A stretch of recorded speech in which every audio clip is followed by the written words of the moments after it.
আমার বাবা গাছের সাথে কথা বলতেন, আলপনা দিয়েও বলে। তবে বাবার কথা বলা আলপনাদির কথা বলার মধ্যে একটু পার্থক্য আছে। আলপনাদি প্রাত্যহিক রোজনামচা বন্ধু হিসেবে গাছকে খুলে বলে, একতরফাই বলে, কথা বলা শেষ হয়ে গেল উঠে চলে এলো। কিন্তু আমার বাবা কথোপকথন করতেন। খুব বেশি একটা সময় বাবাকে সেগুলো করতে দেখিনি। অনেকে লোকে দেখলে হয়তো বা পাগল বলবে, কিন্তু আসলে বাবা বলতেন গাছেরও ভাষা আছে, গাছ নাড়াচাড়া করতে করতে সেটা না বোঝা যায়। আমার এই পিটুনিয়াগুলোর যে কি বক্তব্য কিছু বুঝতে পারছি না। কেন ফুল দিচ্ছিস না বাবা তোরা? চলুন একটু কান মুলে দিই, মানে একটু পাতা মুলে দিই।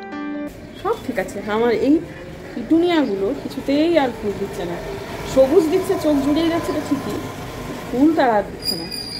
আর নিচের একটা রোদ পাচ্ছে না, সারাক্ষণের রোদটা যেটা মানে এগুলো যেটা পাচ্ছে, এগুলো যে খুব একটা সারাক্ষণ রোদ্দুর পাচ্ছে তা না, তবে মোটামুটি 10:30, 11:30 কিন্তু ভালো রোদ্দুরই থাকে। কিন্তু এটা তো ওই শেষের কিছুক্ষণের রোদ্দুর পশ্চিমে, সেটা দিয়ে ঠিক হচ্ছে না। এদের সাথে জায়গাটা বদল করে দিতে হবে, একজন বলেছেন। নমস্কার বন্ধুরা, আমার নতুন ব্লগে আপনাদের সবাইকে স্বাগত জানাই। আশা করছি সবাই ভালো আছেন, যে যেখানে আছেন। আমরাও খুবই ভালো আছি। আজকে এই মুহূর্তে রেডি হয়ে যাচ্ছি হচ্ছে টুকুরের স্কুলে। আজকে টুকুরের প্রি বোর্ডের রেজাল্ট বেরোবে এবং পিটিএম আছে। তো আজকে রেজাল্টের জন্য মেয়েটার আমার খুব টেনশন। হ্যাঁ, মুখটা সকাল থেকে একটু ছোটো হয়ে রয়েছে, কিন্তু ঠিক আছে, এটা আমরাও ফেস করেছি। আর এই সময়টায় ও যা নম্বর ডিজার্ভ করে তার থেকে একটু কম সে পাবে। দিদিমণি মাস্টারমশাইরা সেটা খুব জ্ঞানতই তাদের দেবেন, সেটাই কাম্য। আমি যতদূর জানি যে প্রি বোর্ডের রেজাল্ট নিয়ে কখনো স্কুলকে চ্যালেঞ্জ বা দিদিমণিদের অ্যাকিউজ বা টিচারদের অ্যাকিউজ করতে নেই। এটা তারা খুব আনন্দের সাথে করেন না। তারা যেটা করেন সেটা ছেলেমেয়েদের ভালোর জন্যই করেন। এই সময় বেশি ভালো নম্বর দিলে এই বয়সের সব উচ্চিংড়ে বাচ্চা তো, আর তারা ফাইনালের জন্য পড়ায় ঢিল দেবে, আর তাহলে রেজাল্টটা যাবে খারাপ হয়ে। কিন্তু সেটা বাস্তবে হয় না। বহু গার্জিয়ান তথা স্টুডেন্টরা খুব বাজেভাবে টিচারদের সাথে এই সময়টায় মানে চ্যালেঞ্জে যান আর কি, যে আপনারা কেন এটা করেছেন, দেখি খাতা দেখান। কিন্তু অনেক সময় তারা বুঝতে চান না যে এটাতে করে টিচারদের কোনো লাভ নেই আসলে। মানে বাচ্চাদের একটু কম নম্বর দেওয়া তাদের বাচ্চাদের জন্যই। এবারই আমার মেয়ে স্কুলে শুনলাম।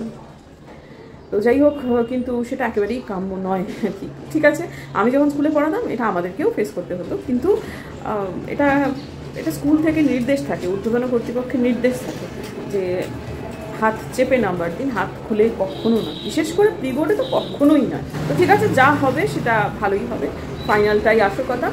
আর দেখা যাক, আপাতত বেরোনো যাক। অনেকক্ষণ থেকেই তৈরি হয়ে রয়েছে। মিনামাসিকে ফোন করা হয়ে গেল, মিনামাসি বললেন ওদের 9টা থেকে 12টা পর্যন্ত পিটিএম। তো একটু তাড়াতাড়ি বেরিয়ে গেলে যেটা হবে যে একটু রাস্তায় দার্জিলিং মোড়ের মর্মান্তিক জ্যামটা কি পাওয়া যাবে না। তো মুম্বাদাই তৈরি হয়নি, বাদবাকি আমরা সবাই অনেকক্ষণ থেকেই তৈরি, খেয়ে দিয়ে সব কিছু রেডি। হাতে জলের বোতল, এদিকে আর একখানা শাল, সব কিছু নিয়ে আমি রেডি। এখন শুধু একটা কাজই বাকি, সেটা হচ্ছে মিনামাসির জন্য। আজকে তো শনিবার না, মিনামাসের জন্য একটু পনিরটাকে বার করে রেখেছে, এটা ভুলে গেছিলাম, একদম মনে ছিল না। তো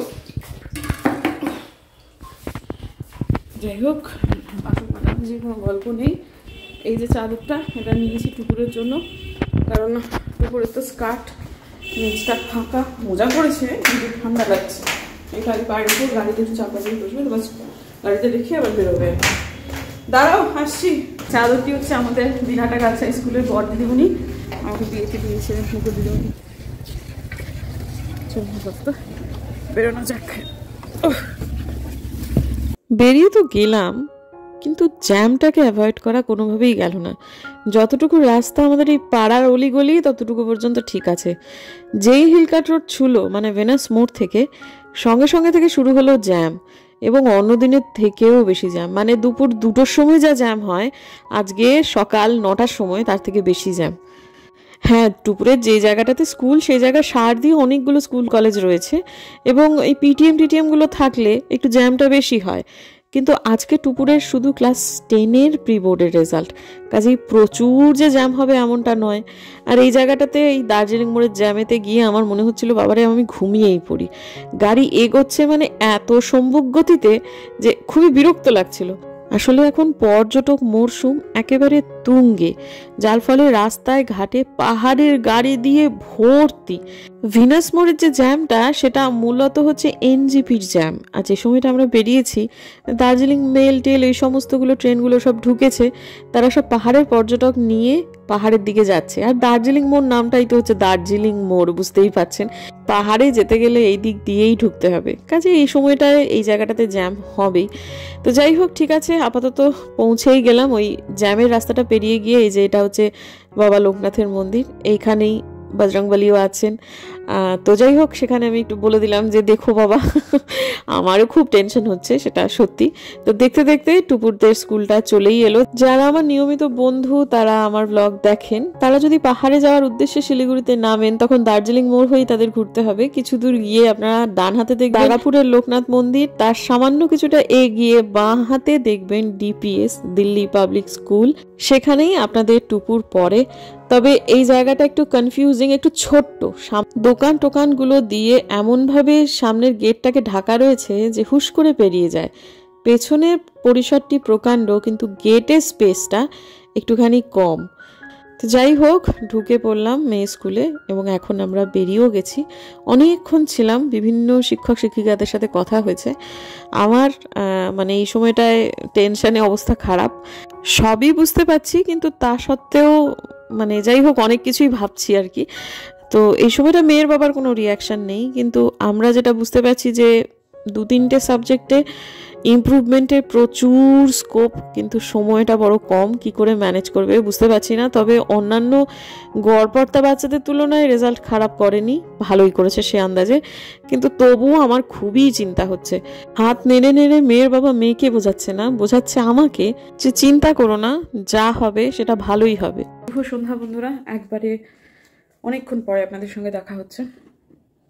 কারণটা কিছু না, ব্লগ করতে ইচ্ছা করছিল না, ভিডিওর আপলোড করা ছিল, রেডি ছিল না অ্যাকচুয়ালি। বাড়িতে এসে তারপরে ভিডিও এডিট করে পাবলিশ করে তারপরে তখন তো মিনামাসি প্রায় মানে চলে তো এসেছে, মাঝামাঝি হয়ে গেছে কাজ। তারপরতেও কাল পরশুদিন পৌষ পার্বণ, সেটা নিয়েও একটু কথোপকথন এই সবগুলো। তাছাড়াও শরীরটা কালকে থেকে একটু ঢিলাই যাচ্ছে আমার, তেমন কিছু নয়, ওই কালকে একটা মাথা ঘুরে গিয়েছিল, ভীষণভাবে মাথা ঘুরে গেছিলো। তো সেটা সম্ভবত প্রেশারের ফ্ল্যাকচুয়েশনের জন্যই হয়েছে। তো এখন মা আবার বলছে যে আমার যেহেতু মায়ের স্পন্ডিলাইসিস আছে, তো মা বলছেন যে কিছু স্পন্ডিলাইসিস এক্সারসাইজ নিয়মিতভাবে এখন থেকে স্টার্ট করে দিতে, কারণ পরবর্তীকালে নাহলে ঝামেলা হয়ে যাবে। তো সেটা নিয়মিত এক্সারসাইজের মধ্যে সেটাও এখন যুক্ত হলো দুটো। তো যাই হোক, মা সেটা তো ভিডিও কলে, আমি ইনফ্যাক্ট মাকে আগেও করতে দেখেছি, তাও একবার মা ভিডিও কলে দেখিয়ে দিল। তো এইসবই টুকিটাকি খুঁটিনাটির জন্য ব্লগটা করা হয়ে ওঠেনি আর কি। তো যাই হোক, এখন একটু সন্ধেবেলার চা নিয়েছি, তারপরে আজকে আবার শনিবার ছিল, শনিবারে পুজো ছিল, সন্ধেবাতি সমস্ত কিছু কমপ্লিট করে নিয়ে তারপরে এতক্ষণে আপনাদের সামনে এলাম।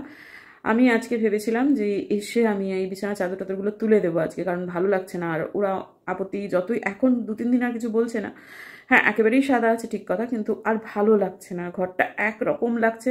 আমি ওর ঘরটার এবার একটু চেহারাটা বদলাতে হবে, ওদের আসলে সাদা চাদরই পছন্দ, কিন্তু এবারে আমাকে একটু চেঞ্জ করতে হবে। তো ভাবছি যে এই চাটা খেয়ে নিয়ে তারপর কাজে নামবো। আর টুপুরের রেজাল্টের ব্যাপারে যেটা হয়তো বা ভয়েস ওভারে বলেছি কি না ঠিক আমার তো এখন এডিট হয়নি। তো যাই হোক, হ্যাঁ অনেক ইমপ্রুভমেন্টের স্কোপ রয়েছে এক একটা করে সাবজেক্টে। ধরুন 20 নম্বর 15 নম্বর যদি কমে যায়, মানে 80 থেকে, মানে 80তে পরীক্ষা হয়েছে অ্যাকচুয়ালি, তাহলে বোঝা যেতে পারে যে না এখানে প্রচুর, মানে 20টা নম্বরের ইমপ্রুভ করা যেতেই পারে, এরকম অনেক স্কোপ আছে। আর একটা সাবজেক্টে ভালো রকমভাবে ইমপ্রুভ করতে হবে।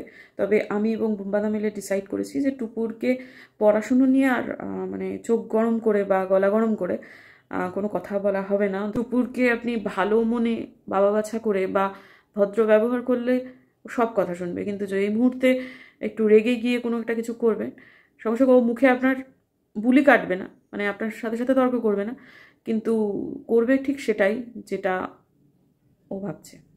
এটা টুপুরের স্বভাব। তো বুম্বাদা বললো যে যখন কোভিড এসেছিল সেই সময়টাতে হয়তো যারা লাইভে ছিলেন তারা হয়তো কথাটা শুনেছেন। তাই এটা একটু রেখে বলি, হাতটা ব্যথা করছে, ট্রাইপডেটাই সেট করে নিলাম। তো যেটা বলছিলাম যে যখন টুকুর ওই 4 পর্যন্ত ঠিকঠাকই ছিল, তারপর 5 থেকে না একটু একটু করে ফাঁকিবাজি করতো। তারপরে 6-এ উঠতে উঠতে সেটা খুবই বেড়ে গেছিলো, বুঝতে পারছিলাম, কিন্তু মানে সেই সময়টা কি করব না, মানে সে এক দিন গেছে সত্যি আমার বিশেষত। তারপরে তো করোনা আসে 7-8, পুরোপুরি বাড়িতে ছিল, তখন ওর বাবাও তো বাড়িতে ছিল। তার আগে পর্যন্ত ওর বাবা আমাকে বলতো যে এগুলো নিয়ে ভেবো না, ঠিক হয়ে যাবে, ঠিক হয়ে যাবে। আর আমাকে এত ছোটো বাচ্চাকে পড়াতে বলো না, কারণ এত ছোটো বাচ্চাকে পড়াতে গেলে অনেক বেশি ধৈর্য লাগে, আমি পারবো না, ক্লাস 9 হোক 10 হোক তারপরে আমি মেয়েকে পড়াবো। কিন্তু সেই সময়টাতে তো স্কুলে তো ওই অনলাইন ক্লাস, টিচারদের অনলাইন, মানে যারা তখন টিউশন একমাত্র একজনই ছিল। তো যাই হোক, কিন্তু হচ্ছিল না। তখন বোম্বাদা বলে, দেখো তুতি, বাচ্চা তখন ফাঁকিবাজ হয়ে যায় যখন তার বাচ্চার পড়াশোনাটা আর ভালো লাগে না, তার ইন্টারেস্টটা চলে যায়। অথচ পড়াশুনো ভালো না লাগা তো ছিল না এতদিন, তাহলে হঠাৎ করে কী এমন হচ্ছে যেটাতে ওর পড়াশোনার প্রতি অনীহা তৈরি হচ্ছে? নিশ্চয়ই ওর সাবজেক্টটা ওর কাছে ইন্টারেস্টিং লাগছে না, ওকে কিন্তু ওর মতো করে ইন্টারেস্টিং করে তুলতে হবে। প্রত্যেকটা বাচ্চা তো আলাদা, সবাইকে তার মতো করে আর কি ট্রিট করতে হবে। তো সেই সময়টা না বুম্বাদা টুকুরের দায়িত্বটা নিয়েছিল, এবং আমি কয়েক মাসের মধ্যে দেখেছিলাম যে টুকুরের কিন্তু লেখাপড়ার আগ্রহটা একদম পুরোপুরি ফেরত এসেছিলো। এরকম একটা সিচুয়েশন ছিল যে কেমিস্ট্রিতে সমস্যা হলেও বাবা, বাংলাতে হলেও খুব কমই আসতো আমার কাছে, সবসময়ই বাবা, মানে বাবা বাবা বাবা। এবং সবসময় ওর বাবা না একটাই ছিল, হ্যাঁ মা, এরকম করে কোনো দিন রাগ করতো না, কিছু না। আমাকে বুম্বাদা আজকে সেটাই বলেছে, তুই সেই সময় কিন্তু পড়াশোনায় আগ্রহ ফিরিয়ে নিয়ে এসেছিলাম ভালোবেসে, বকে নয় কিন্তু। কাজে এই একটা মাস কিন্তু ওকে বকাঝকা করা যাবে না। হ্যাঁ, অন্য জিনিস নিয়ে বকতেই পারি, যেটা আমি ওই সোয়েটার পরতে চায় না, তারপরে খালি পায়ে হেঁটে বেড়ায়, ফল খেতে চায় না, জল কম খায়, এইসবগুলো নিয়ে বলা যেতে পারে, কিন্তু পড়াশুনো নিয়ে কোনো সে কিন্তু করা যাবে না, ওটাই শুনবে না। তো সেই জন্য এইসবই আর কি, মানে এগুলো নিয়েই নিজেদের মধ্যে প্রচুর কথোপকথন। আর এই প্রিবোর্ডটা এই জন্যই জরুরি যে কোথায় কোথায় খামতি রয়েছে, যেটা চোখে আঙুল দিয়ে আর কি দেখিয়ে দেওয়া। দেখা যাক কি হয়, যা হবে ভালোই হবে, আশা করছি যা হবে ভালোই হবে। আর এরকম আগলে আগলে রাখা আর কদিন, তারপর তো বইয়ের বিষয়ে ছেড়ে দিতেই হবে। দেখা যাক, যা হবে ভালোই হবে। যাই হোক, মেয়ে আর মেয়ের বাবার সন্ধেকালীন একটু খাবার দাবার চুটুর পুটুরের ব্যবস্থা করি। তবে ওরা বললো যে ওরা একবারেই ডিনার করে নেবে। এখন মোটামুটি বাজে ওই 7:45 মতো। তো মেয়েকে জিজ্ঞেস করলাম কি খাবি, মেয়ে বললো মা একটু পাস্তা করে দাও। তো মেয়ের জন্য পাস্তা, আর বুম্বাদা খাবে আলু ভাজা আর রুটি।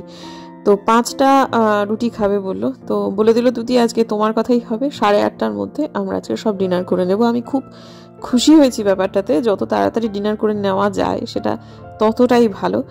তো মেয়েকে আজকে সমস্ত কিছু বেটে তবে করে দিয়েছি। প্রথমত আজকে নিরামিষ দিন, আজকে তো পেঁয়াজ হবে না, তাই জন্য টমেটো, আদা, ধনেপাতা আর কাঁচা লঙ্কা বেটে নিয়েছি। নাহলে পাস্তায় বা ম্যাগিতে কোনো সবজি দিয়ে করলে ও বেছে বেছে শুধু সেগুলোই খাবে, আর সবজিগুলো সব সাইড করে ফেলে রেখে দেয়। সেজন্য আজ এমনভাবে মিশিয়ে দিয়েছি যে ওকে খেতেই হবে।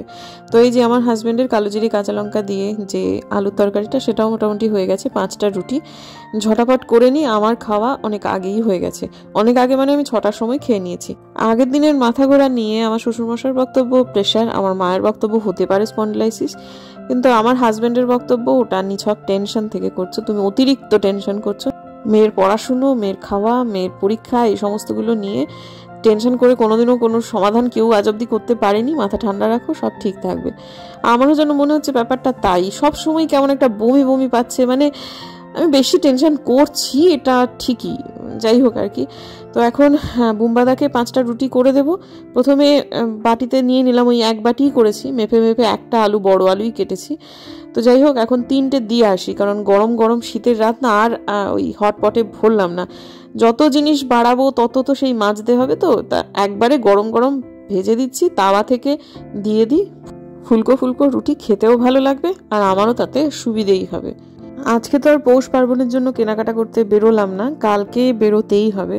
এদিকে মাথায় এটা হচ্ছে যে এই সমস্তগুলো করে এঁঠো বাসনপত্র সিঙ্কে রেখেই আমাকে আগে বিছানা চাদরগুলো বদলাতে হবে, এবং যথারীতি সেটা বদলানো হয়ে গেল। 10 মিনিটের ব্যাপার, কিন্তু এই কাজটাই কেন জানি না বুম্বাদার টুপুরকেও করতে দিচ্ছিল না, ওদের ওই চাদরটা আসলে ভীষণই পছন্দ ছিল। তো যাই হোক, এবার একটু সিঙ্কে এলাম, প্রচুর বাসনপত্র হয়ে গেছে। এগুলো শুধু সন্ধেবেলায় খাবার বাসন, মানে সন্ধে বা রাত্রেবেলাতে, কারণ দুপুরবেলায় যেটুকু ছিল সেগুলো কিন্তু আলপনা দিয়ে মেজে রেখে চলে গেছে।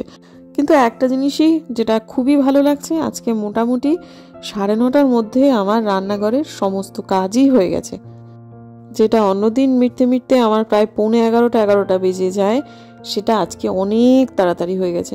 তো ভালোই লাগছে। কালকে থেকে ওদের দেখি এই অভ্যেসটা যদি থাকে তাহলে না খুবই ভালো হয়, সুবিধেও যেমন হয়, স্বাস্থ্যকরও বটে। এবং দেখতে দেখতে ঝড়ের গতিতে আপনাদের সাথে কথা বলতে বলতে মোটামুটি 28 গুণ স্পিডে বাড়িয়ে দিয়ে সবগুলো বাসন কেমন মাজা হয়ে গেল।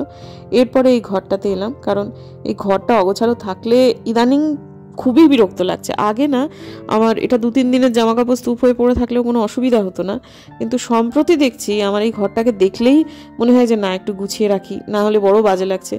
এই জিনিসটা বেশ কাজের হয়েছে, কিন্তু সিঙ্ক যেমন বোঝাই থাকলে অশান্তি হয়, তেমন এটা যখন বোঝাই থাকলে অশান্তি হচ্ছে, তার মানে রোজের কাজটা রোজ হয়ে যাবে, এটা একটা বাঁচোয়া। মোটামুটি হয়ে গেছে, এখন এই গরম জলটি পান করছি এবং তারপরেই আর অন্য কোনো কাজ নেই। আর অ্যাকোয়াগার্ডে অর্ধেকের বেশি জল আছে, আর ভরতে ইচ্ছা করছে না আজকে। আর বারান্দাতে ওয়াশিং মেশিন চলছে, সমস্ত জামা কাপড়গুলো রাত্রেই দিয়ে দিলাম, ও কাঁচা হয়ে থাকুক, সকালবেলা উঠেতেই একদম নেড়ে দেবো। আর এই ঘরটা যা ঠান্ডা, দুপুরের ঘরটা আজকে তবু যা হোক রোদ্দুর ছিল, সন্ধে 7:30-8টার পর থেকে হঠাৎ করে এত শীত পড়ে গেল না, এখন বাইরেতে ভালো কুয়াশা পড়েছে। তো আজকে আর ঠান্ডার মধ্যে বাইরে যেয়ে যাবো না। তো এখন আগের দিনের একটা ওই ভিডিওতে দেখলাম কয়েকজন মন্তব্য করেছেন যে মায়ের গয়না তো মেয়েই পাবে, এটা নতুন করে বলার কি আছে। হ্যাঁ, কথাটা একাধারে সত্যি। আবার আমি এটা এই জন্যই আলাদা করে টুকুরের জন্য রেখে দিয়েছি, জীবন আনপ্রেডিক্টেবল। আমি আমার মা এবং শাশুড়ি মার, কার এই আওয়াজটা করছে থেকে থেকে, এরকম আওয়াজটা একটা হচ্ছে, একটা গাড়ির সামনে দাঁড়িয়ে আছে, ওর ভেতর থেকে কেউ একটা। তো যাই হোক, আমি আমার মা শাশুড়ি মাকে দুজনকেই দেখেছি। আমার মায়ের হাতে না একটা খুব সুন্দর একটা আংটি ছিল, লাল রঙের পাথর দেওয়া। আমার তো 2.5 বছর বয়সে বাড়িতে ডাকাতি হয়, তার আগে আমার সেই স্মৃতিতে রয়েছে যে মায়ের আংটিটা না খুব সুন্দর ছিল। ডাকাতে এসে মায়ের ওই আংটি সমেত আরও যেগুলো ছোটোখাটো জিনিসপত্র ছিল সমস্ত কিন্তু নিয়ে গেছে। তো হ্যাঁ, এটা আমি এই জন্য বলছি যে জীবন আনপ্রেডিক্টেবল। আমরা যেটা ভাবি সেটা সবসময় যে হয়ে ওঠে সেটা নয়। আমার শাশুড়ি মায়ের ক্ষেত্রে যেটা দেখেছি, যে আপনারা পাশে যে জায়গাটা দেখেন যেখানে এখন সম্প্রতি সবজির চাষ হয়েছে, যেখানে আম গাছ টাছ আছে, মানে আমাদের বাড়ির পাশের যে বাগানটা, সেইটা কিন্তু আমার শাশুড়ি মায়ের গয়না বিক্রির টাকায় কেনা। হাওড়ার যে ফ্ল্যাটটা যেটা ছিল এককালে, এখন আর নেই, সেই ফ্ল্যাটটাও কিন্তু আমার শাশুড়ি মায়ের গয়না বিক্রির টাকায় কেনা। আমার মায়ের বিয়ের আগে অনেক অনেক গয়না ছিল না, মানে মাকে অনেক গয়না দিয়ে বিয়ে দেওয়া হয়েছিল এমনটা নয়, কারণ আমার মায়েদের আর্থিক অবস্থা খুবই খারাপ ছিল। আমার বড় মামা সদ্য চাকরি পেয়ে মায়ের বিয়ে দিয়েছিল, কাজেই মানে অনেক অনেক সোনা কিন্তু মায়ের কোনো কালেই ছিল না। কিন্তু আমার শাশুড়ি মার প্রচুর সোনা ছিল, সেগুলোতে এমনিতে খুব একটা গয়নাগাটির ঝোঁক ছিল না, যার ফলেতে তিনি এই বিক্রি করে অনায়াসে, সেই সময়টাই পাশের জায়গাটা অন্যের একজন ছিল, তিনি বিক্রি করতে চেয়েছিলেন, বলেছিলেন আপনারা যদি নেন ন্যায্য মূল্যে তাহলে আমরা আপনাকে দিয়ে দেবো। তো উনি একটু তাড়াহুড়ো করছিলেন জন্য, আমার শ্বশুরমশাই টাকা জোগাড় করবার সময়টা ছিল না জন্য ওই কাজটা আমার শাশুড়িমা করেছিলেন। হ্যাঁ, এটা ঠিক যে গয়নাটা গয়নার মতো করে হয়তো বা আমাদের পরবর্তী প্রজন্মের হাতে আসেনি, কিন্তু কোনো না কোনো একটা ভাবে এসেছে যেটা হয়তো বা ইকুয়ালি ভ্যালুয়েবল বা তার থেকেও বেশি কিছু, কিন্তু এইগুলো হয়ে থাকে। তো কাজেই আমি জানি না পরিস্থিতি কখন কোন দিকে কিভাবে যাবে, কাজেই আমার যেটুকু আছে সেটুকু সবসময়ই যে আমি টুকুরকে দিয়ে উঠতে পারবো ইচ্ছা থাকলেও সেটা হবে না, আর সবসময় যে আমার ইচ্ছা করবেও এমনটাও নয়। টুকুরকে আমার শাশুড়ি মা মুখ দেখে তো প্রথমত এই ছোট একটা আংটি দিয়েছিলেন, কারণ বাচ্চা হওয়ার আগে তো কিছু না কেনার একটা রিচুয়াল ছিল আমার শাশুড়ি মার দিক থেকে, কিন্তু পরে মোটামুটি ওই 1 মাস খানেক বাদে যেটা দিয়েছিলেন সেটা কিন্তু আমার শাশুড়ি মার পুরনো গয়না। আবার রায়কেও কিন্তু তাই দেওয়া হয়েছিল। তো কাজেই সব কিছুই যে মেয়েই পাবে এমনটা নয়। কি এইগুলোই বলার যে আমি টুকুরের যেগুলো একদম জাস্ট ওগুলো বেঁধে ছেদে সমস্ত কিছু লকারে ঢুকিয়ে রেখেছি, ওগুলো টুকুর, মানে আমার যাই হোক না কেন ওই জিনিসপত্রগুলোতে আমি কখনোই হাত দেবো না, এই আর কি ব্যাপার। তো ঠিক আছে বন্ধুরা, আজকের দিনের জন্য বিদায় নিচ্ছি। কথা বলতে বলতে আমার জলটা ঠান্ডা হয়ে গেল, ঠান্ডাই হয়ে গেছে। আজকের দিনের জন্য বিদায় নিচ্ছি, কালকে আবার একটা নতুন ব্লগে দেখা হবে। যদি আমার ভিডিও ভালো লাগে তাহলে সাবস্ক্রাইব করবেন, পাশে নোটিফিকেশন বেলটা অন করবেন, যাতে ভিডিও দিলেই নোটিফিকেশন চলে যায় আপনাদের কাছে। দেখা হচ্ছে আগামীকাল, ততক্ষণ।